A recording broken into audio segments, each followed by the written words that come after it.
Today, Rupert rescues a naturalist and keeps a secret in Rupert at Rocky Bay.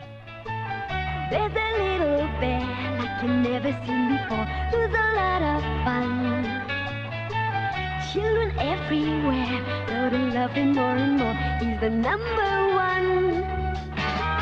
There's a million stories to be told of the things that he's done, and he's gonna share them all with you, so come along.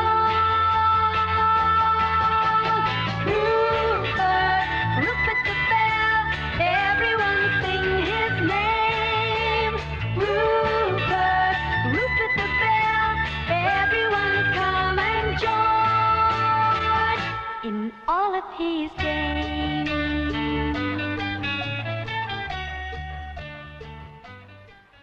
Rupert is so excited, he can't keep still.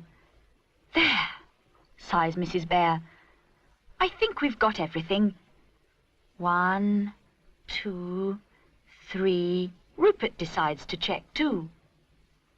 Bucket, spade, and chariot? No chariot. We haven't room. 4, 5, 6. The car's arrived, Mr. Bear tells them. He stares in astonishment at the mountain of luggage. Won't you need that? He asks, pointing at the kitchen sink. Rupert doesn't want to miss anything. Oh, do keep still, his mother sighs. You make me dizzy. Rupert can't understand his parents. How can they be so calm and everydayish? They're going on holiday. Pardon me, says the ticket collector, pushing open the carriage door. But do you happen to know this young fellow? Says he's a friend of yours. It's Podgy. Ah, that may be so. But he can't travel on this here train without a ticket. Against the law, that is. I was putting my father's homing pigeon on the train when I saw you. And I want to go to the seaside so much. And he bursts into tears. I just jumped on too. Oh, there, Mrs. Bear says kindly. We'll get you a ticket.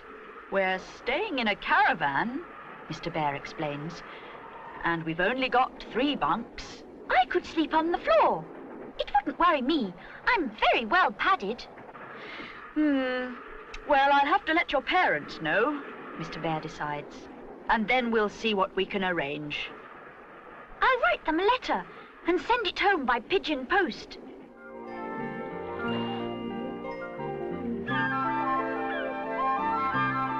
This should be a good place to let the pigeon go, says Podgy. Come back, Rupert. These cliffs are dangerous, and you are not to climb them on any account. Where's the pigeon? Asks Rupert. He's halfway home by now, laughs Podgy, pointing to a distant speck in the sky. You can both go straight to the beach, says Mr. Bear. I'll come and collect you at tea time. There is nowhere that Rupert would rather be than on a holiday by the sea. He loves waves that crash with a mighty roar, and the shells and seaweed along the shore. The hysterical cry of gulls as they fly.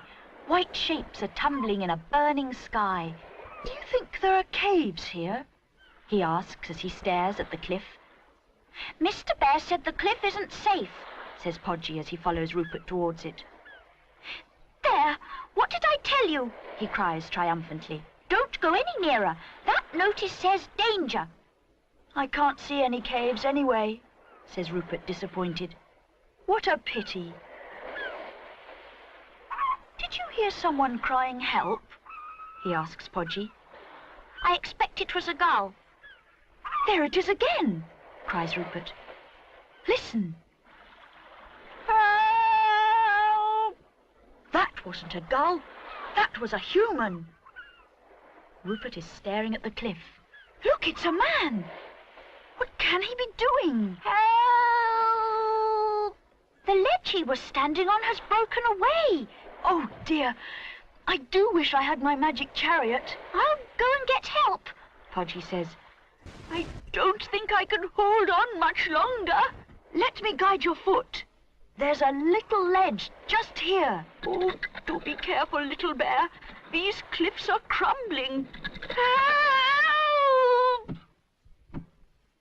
The old man is right. The cliffs are crumbling. Well, we are lucky. We've only fallen down a hole. Oh, dear me. My egg's broken. So my climb was for nothing. This was the egg of a very rare species of gull, and I needed it to complete my collection. Rupert is surprised to hear that a grown-up climbs a cliff to collect eggs. I'm a naturalist, explains the old man. Rupert looks up anxiously. The hole is deep, and the sides much too steep to climb. Oh, look! Rupert shouts with relief. This cave may lead us down the cliff. The tunnel is going upwards, says the naturalist, peering in. I'll go first.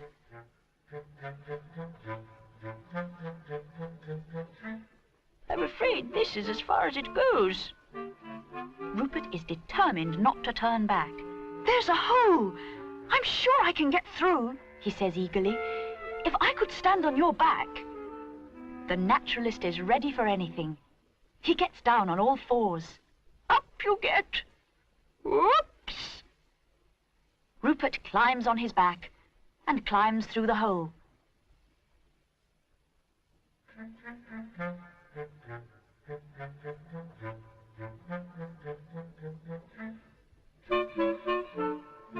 What a strange place, says the naturalist, who has climbed up to the hole to have a look through. The cellar door opens. Who's there? Rupert sees a sailor standing at the door looking very cross. I'm sorry, sir, but we fell down the cliff and... Come with me at once, thunders the sailor. You're trespassing. Help! I'm stuck. What? Another one? Exclaims the sailor. You're rather old for such silly games, he adds disapprovingly when he sees the naturalist. Oh, it's not a game. I really am stuck, cries the poor man. Oh, dear me. I'm black and blue all over, he sighs. Please explain what you two are doing here, says the sailor sternly. Whatever it is, it's a serious offence, for this cellar is full of top-secret machinery. It's a good thing you found out about the cave, though. The sailor is very grateful. It must be blocked up immediately. Now, I'm going to let you two go, he continues. But you must both swear by Her Majesty the Queen not to tell a soul about this cellar. Rupert and the naturalist solemnly swear that they will never breathe a word to anyone. You are now bound by the Official Secrets Act. The old man was there, Podgy explains, and I left Rupert here. Rupert, where have you been? Oh, please don't be cross with him, begs the naturalist. He's been very brave and rescued me from the cliff. But how did you get down? You couldn't have climbed down. We didn't, but I'm afraid I can't tell you more than that. Both Rupert and I are under oath to Her Majesty the Queen. Oh, something is chewing my tail. Oh, keep still, says the naturalist, excited, as he carefully prizes the crab's claw open. For a second, poor Podgy's tail hangs limp, and then it springs back once more into its curl. This is a very rare sort of crab. Thank you, Podgy. I shall add it to my collection. Would you care to come back with me for tea? I should like to show the boys my specimens. The crab still looks cross, laughs Rupert. I don't think Podgy's tail agreed with it. It certainly didn't agree with my tail, says Podgy. You two can be my official assistants for the rest of the holiday. Both Rupert and Podgy think this is a marvellous idea. That That was the best holiday I've ever had, says Rupert happily. Now put that fish tank in a safe place, says Mr. Bear. You must look after it carefully. Oh, I promise. And Rupert keeps his promises and his oaths.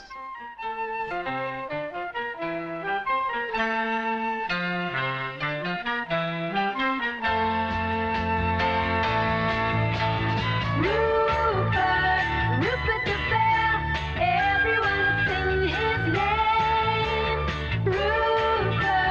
Rupert the Bear, everyone come and join in all of his games.